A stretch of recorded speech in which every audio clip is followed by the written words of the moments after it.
બાલ દોસ્તો, આજે આપણે ભારતની વીર મહિલા ઝાંસીની રાણી લક્ષ્મીબાઈ વિશે બતાવીશ કે તેમનું બાળપણ અને પ્રારંભિક જીવન કેવું હતું. તમે બધાએ ઝાંસીની રાણી લક્ષ્મીબાઈ વિશે તો સાંભળ્યું હશે, તો આજે એમની જીવનની બધી ઘટનાઓ વિશે આપણે સમજશું. ખૂબ લડી મર્દાની વો તો ઝાંસી વાલી રાની થી. મિત્રો, જ્યારે પણ ભારતની વીર મહિલાઓની વાત આવે છે ત્યારે સૌથી પહેલું નામ આપણા મગજમાં આવે છે ઝાંસીની રાણી લક્ષ્મીબાઈ. માત્ર 29 વર્ષની નાની ઉંમરે અંગ્રેજોની હુકુમતને હલાવી દેનાર આ વીરાંગનાનો જન્મ ક્યાં થયો હતો, તેમનું બાળપણ કેવું હતું અને એક સામાન્ય છોકરી મનુ કેવી રીતે બની ઝાંસીની રાણી, ચાલો જાણીએ આજના ભાગ 1માં. રાણી લક્ષ્મીબાઈનો જન્મ 19 નવેમ્બર 1828ના રોજ પવિત્ર નગરી કાશી એટલે કે વારાણસીમાં થયો હતો. તેમના પિતાનું નામ મોરોપંત તાંબે અને માતાનું નામ ભાગીરથીબાઈ હતું.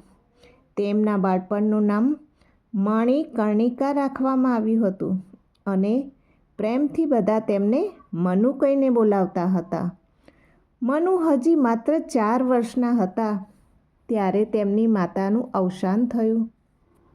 આ કારણે તેમના પિતા મોરોપંત તેમને પોતાની સાથે પેશવા બાજીરાવ બીજાના દરબારમાં બિઠુર લઈ આવ્યા. બિઠુરમાં પેશવાના દરબારમાં મનુ બધાના લાડકવાયા બન્યા. પેશવા તેમને પ્રેમથી છબીલી કહેતા હતા. મનુ અન્ય સામાન્ય છોકરીઓ જેવી નહોતી. તેમને ઢીંગલીઓથી રમવાને બદલે હથિયારોથી રમવું ગમતું હતું. તેમણે નાના સાહેબ પેશવા અને તાત્યા ટોપે જેવા મહાન યોદ્ધાઓની સાથે બાળપણ વિતાવ્યું. મનુએ નાની ઉંમરે જ ઘોડેસવારી, તલવારબાજી, તીરંદાજી અને મલ્લવિદ્યા શીખી લીધી. તેઓ શાસ્ત્રોની સાથે સાથે શસ્ત્રો ચલાવવામાં પણ માહિર બની ગયા હતા. સમય વીતતો ગયો અને મનુ હવે લગ્નના યોગ્ય થઈ ગયા.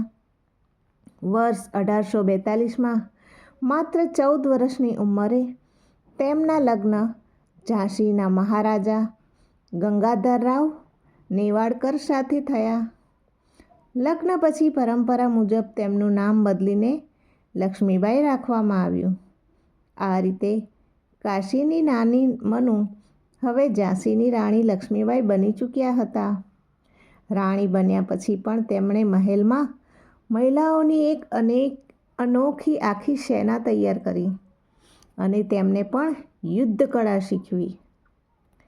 બધું જ બરાબર ચાલી રહ્યું હતું, પણ ઝાંસીના નસીબમાં કંઈક અલગ જ લખેલું હતું. રાણી લક્ષ્મીબાઈના જીવનમાં એક એવું તોફાન આવવાનું હતું જેણે તેમનું આખું જીવન બદલી નાખ્યું. અંગ્રેજોની કાળી નજર હવે ઝાંસી પર પડી ચૂકી હતી. પણ આગળ શું થયું? અંગ્રેજોએ ઝાંસી સાથે શું કર્યું તે આપણે જોઈશું આ વિડીયોના બીજા ભાગ પાર્ટ 2માં. જો તમને આ પહેલો ભાગ ગમ્યો હોય તો વિડીયોને લાઈક કરો, શેર કરો અને ચેનલને સબસ્ક્રાઈબ કરવાનું ભૂલતા નહીં. ઝાંસી કી રાણી લક્ષ્મીબાઈ કી જય હો.